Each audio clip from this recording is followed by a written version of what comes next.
अब नागपुर में मिलेगा पालतू जानवरों को संपूर्ण इलाज और देखभाल। Lifeline pet clinic Nagpur. पालतू जानवर अब केवल शौक नहीं बल्कि हमारे परिवार का अहम हिस्सा बन चुके हैं। उनकी सेहत और देखभाल उतनी ही जरूरी है जितनी किसी इंसान की। नागपुर के भांडे प्लाट चौक पर स्थित लाइफलाइन पेट क्लिनिक इसी जिम्मेदारी को निभा रहा है, प्यार प्रोफेशनल इलाज के साथ। क्लिनिक की देखरेख करते हैं डॉक्टर परमेश्वर कयाड़े, जो डिग्री धारक और महाराष्ट्र स्टेट वेटनरी काउंसिल में रजिस्टर्ड डॉक्टर है।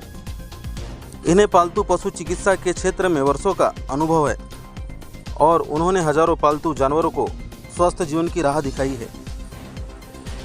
क्लिनिक में उपलब्ध प्रमुख सुविधा है ओपीडी और सामान्य जांच, बुखार, उल्टी, इन्फेक्शन, कमजोरी आदि की नियमित जांच व इलाज, टीकाकरण, डॉग व कैट के लिए सभी आवश्यक वैक्सीन उपलब्ध, सर्जरी और चिकित्सा सेवाएं, सामान्य सर्जरी, नसबंदी, skin treatment, emergency surgery, nutrition और डाइट काउंसलिंग।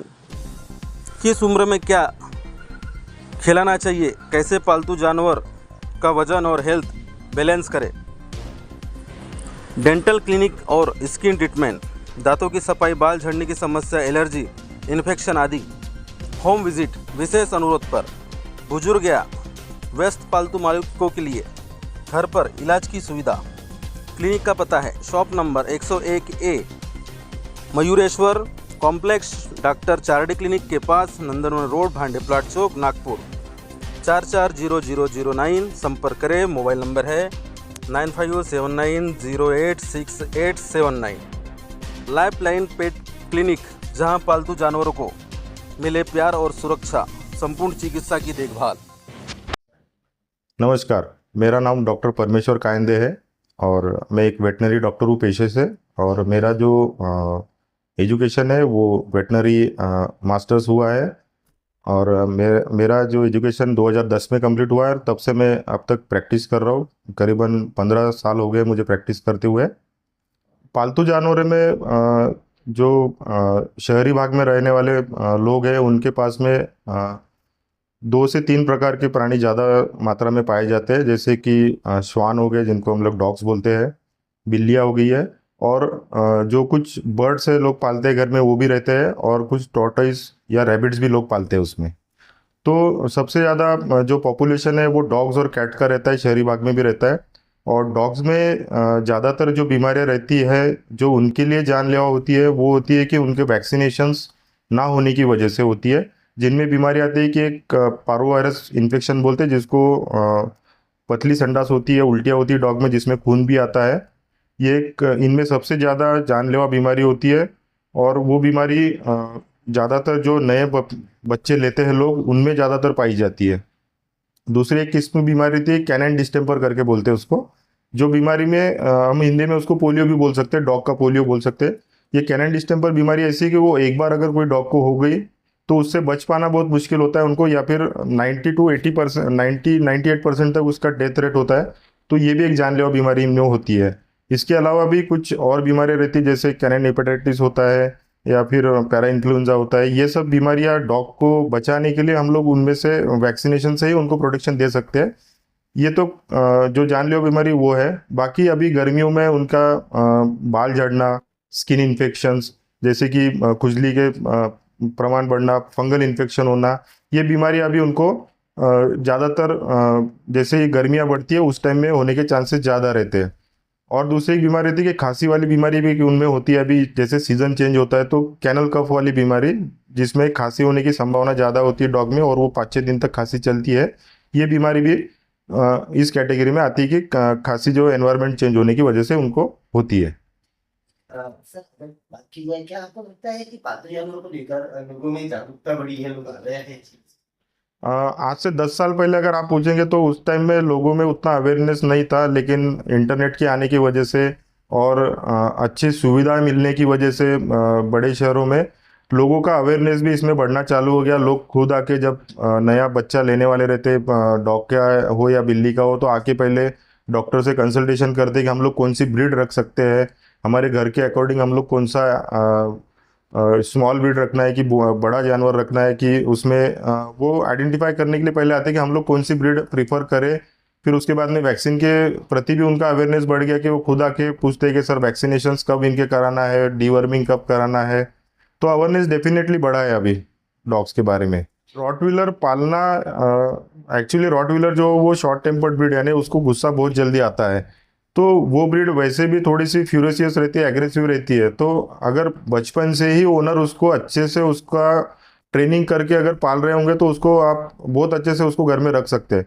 बट बचपन से उसका एग्रेशन अगर हम लोग अपनी एक्टिविटी से बढ़ा रहे हैं, जैसे कि उसको बचपन से चिढ़ाना है, उसको दूसरे के ऊपर अटैक करने के लिए प्रोत्साहित करना है, या फिर दूसरे डॉग के ऊपर बचपन से ही कि हम लोग करते हैं कि जाओ उसके ऊपर अटैक करो, तो वो फिर एग्रेशन उनमें बढ़ते जाता है। यानी 80% रॉटव्हीलर ऐसे है कि जो जिनमें एग्रेशन है, लेकिन 20% रॉटव्हीलर ऐसे भी है कि जिनमें एग्रेशन कुछ भी नहीं है, ओनर की बात पूरी सुनते हैं। तो ये डिपेंड करता है कि हम लोग बचपन से उनको कैसे ट्रीट कर रहे हैं और उनको कैसे उनको ट्रेनिंग दे रहे हैं उसके ऊपर।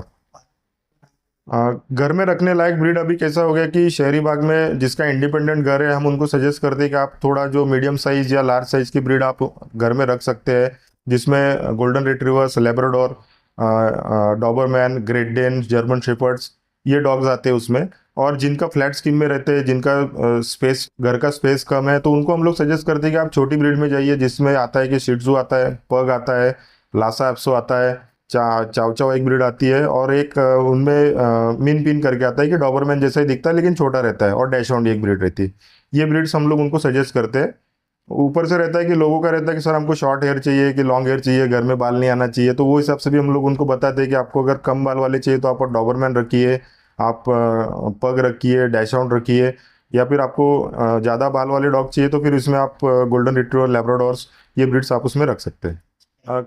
खान पान के बारे में, जब पपी जब लेते हैं तो उस टाइम से उनके खान पान, हर उसके जैसे एज बढ़ते जाता है उस हिसाब से उसके खाने पीने की रिक्वायरमेंट भी अलग अलग रहती है, और वैसे उसकी चेंज करना पड़ता है। जब पपी हम लोग माँ से अलग करते हैं और जब उसको परचेस करके घर में लाते हैं, तो उनको माँ से दूध छोड़ने के बाद में एक वीनिंग फूड आता है, या मिल्क रिप्लेसर बोलते हैं उसको, कि उसके ऊपर कुछ दिनों तक रखते हैं, 60 से 65 दिन होने तक। फिर उसके बाद में धीरे धीरे डॉग फूड उनको इंट्रोड्यूस करते हैं, और 3 से 6 महीने के बीच में फिर उनको थोड़ा बहुत घर का खाना भी चालू करते हैं। लेकिन इस बीच में क्या होता है कि जब पपी घर में लेके आते हैं लोग और सडनली उनके खाने में बहुत ज़्यादा चेंजेस करते हैं, तो उसके बाद में ही पपी ज़्यादा बीमार पड़ते हैं, उनको दूसरी बीमारियां ज़्यादा होने की संभावना ज़्यादा रहती है, क्योंकि जो भी अपनी इम्यूनिटी रहती है अपने गट से रिलेटेड रहती है, तो उनका गट माइक्रोक्लोराइड डिस्टर्ब हो जाता है क्योंकि हम लोग सडन चेंजेस करते हैं। तो मेरा भी वही कहना है कि आपको जब भी कोई नया पपी लेते हैं तो उनमें डाइट प्लान कैसा करना है, आप एक कोई भी अच्छे वेटरनरियन से जाके आप उनसे बात करेंगे तो आपको समझा देंगे कि कौन से एज में उसको क्या खाना और कब कौन सा खाना शुरू करना है उसमें। ऐसा कभी नहीं होता है कि डॉग को हाथ में पकड़ने से अपने को कोई बीमारी होगी, या फिर उसको, अगर आपका डॉग फुल्ली वैक्सीनेटेड है तो उसके बाद में तो बहुत सारी जो रेबीज जैसी बीमारी है जो होने के चांसेस भी बहुत कम रहते हैं उस चीज़ में। तो ये चीज़ें होने के चांसेस बहुत कम रहते हैं। लेकिन कुछ कुछ लोग आते हैं हमारे पास, बोलते हैं कि सर कुत्ते का बाल पेट में गया तो कुछ होगा क्या, यानी बाल जाने से कुछ कैंसर होता है या कुछ होता है। तो ऐसा आज तक कोई रिसर्च में ऐसा मिला नहीं कि कुत्ते के बाल पेट में जाने से कोई कैंसर हो के कोई लोग मरे हैं या कुछ हुए हैं। और जिसका बाल, एक आध बाल पेट में गया तो भी वो अपने से निकल जाता है बाहर, तो उसमें ऐसा कुछ चांसेस नहीं रहते हैं। लेकिन हाँ, जो डॉग को घर में अपन अगर डॉग को रख रहे तो हम लोग सभी को बोलते हैं कि सर उनको पट्टा मत लगाइए, बेल्ट मत लगाइए, उसको एक जगह बांध के मत रखिए, क्योंकि उससे क्या होता है कि वो एक जगह पे बंधे रहते हैं ना, तो उससे उनका मेंटली थोड़ा सा स्ट्रेसफुल हो जाता है उनको, और उनकी जो स्ट्रेस लेवल की वजह से उनकी ग्रोथ अच्छे से नहीं होती है।